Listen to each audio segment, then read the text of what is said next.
Log on to patreon.com/Dane Calloway or paypal.me/Dane Calloway to support me, my channel, and my content. Merchandise is now available at I'mJustHereToMakeYouThink.com.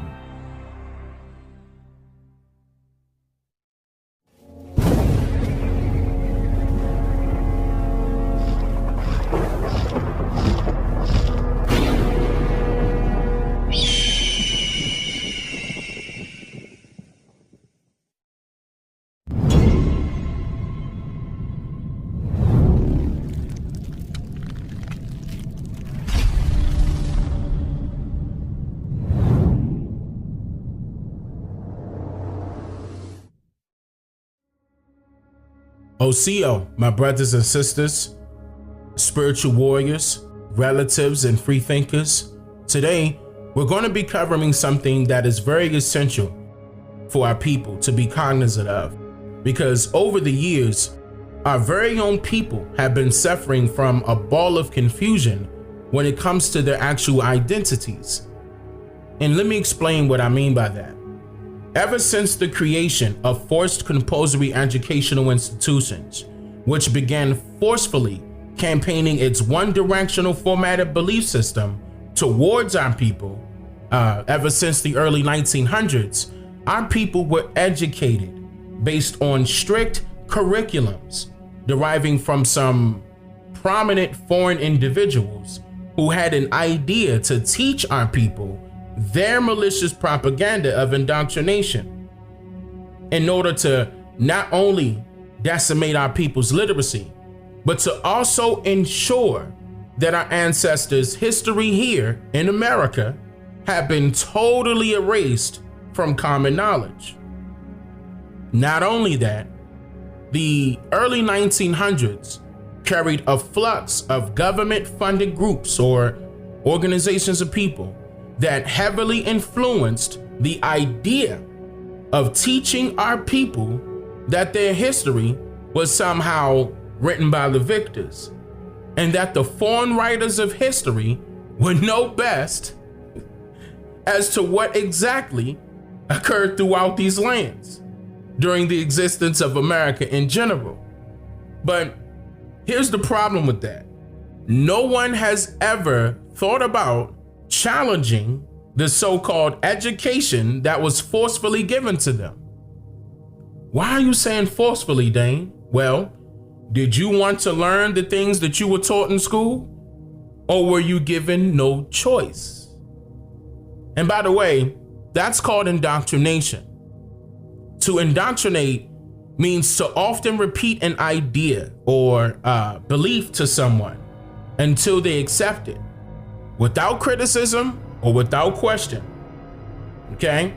This is the reason why most teachers or professors or what have you do not care to hear multiple direct questions from you, because that tends to expose that you could be a so-called troublemaker and you may be disrupting the flow of the class just by asking questions now concerning the authenticity of let's say the history that was forcefully given to you to learn about, but that also exposes their hidden agenda of indoctrination, in which no one really cares about or has the balls to question it. And that is exactly what these groups or organizations, who are in fact funded by the government, are banking on. Your ignorance, which is the lack of knowledge. See, when you see the word ignorance, you can point out that it is derived from the word ignore, which means to refuse to take notice of or acknowledge. And acknowledge means to accept or admit the existence or truth of. So in other words, the government is literally banking on you not knowing the truth. And whenever you decide to conduct some real research or some actual research, they will not only hide the truth from you, but they would even make it a high price to pay whenever you find it. This is why anything that is easily accessible is questionable. This is also why nowadays it is even more difficult to know the truth, because some people are too lazy to go find it for themselves. So they settle for whatever a stranger would tell them, as long as it sounds good and they don't have to do anything on their own. So we can definitely point the blame towards the pale faces for indulging this ball of confusion of identities upon our people, but we must also point the blame on our very own people for not correcting it by now. The only realistic reason why you would believe that your ancestors were captured by a few pale faces that traveled to some parts of Africa during a said time of no wars occurring in Africa, and then brought here to America to slave for them, or rather work for them, was because a stranger told you that. You never question your teacher as to where he or she got this information from. You don't know these authors of American history personally. You never met them a day in your life.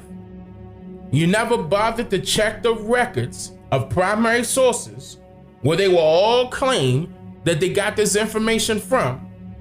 And you so-called African Americans can't even pick up the phone and call one of your direct living relatives that resides in any parts of Africa right now. But those that can do that are not called African Americans.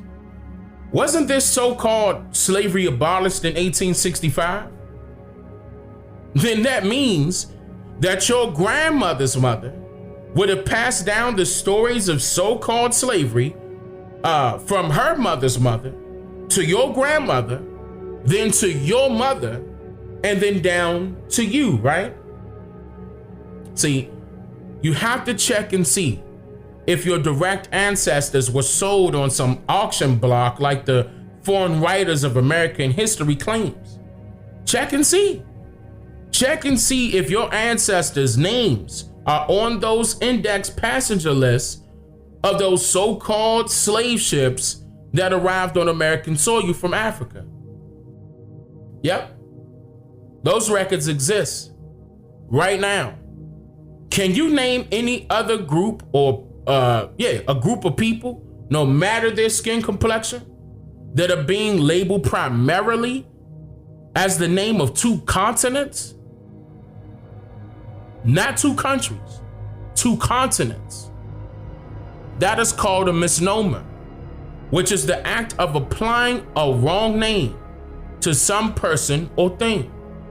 This should be a major red flag to you.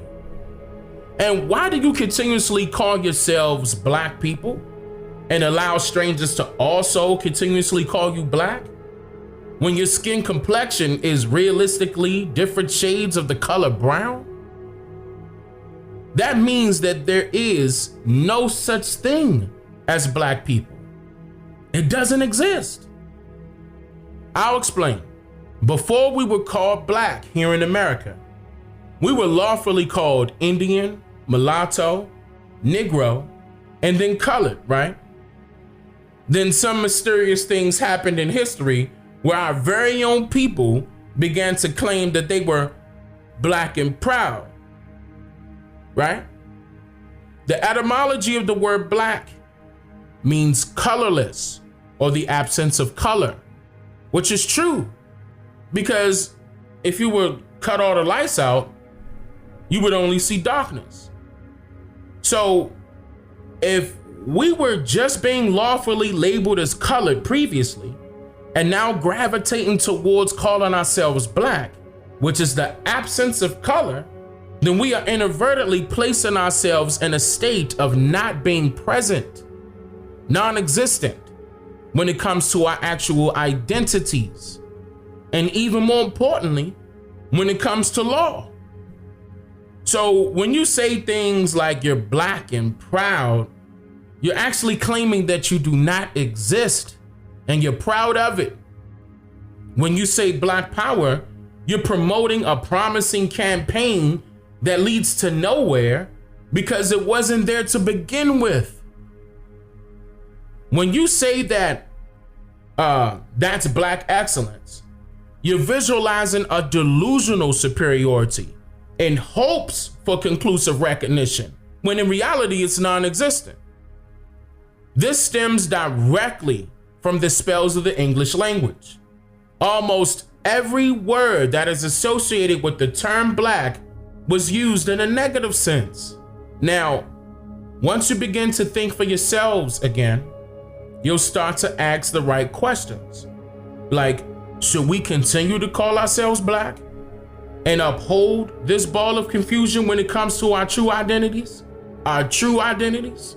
Should we continue to allow some strangers to slap us in the face by labeling us whatever they want to call us, by teaching us whatever they want to tell us, or even by treating us however they want to treat us?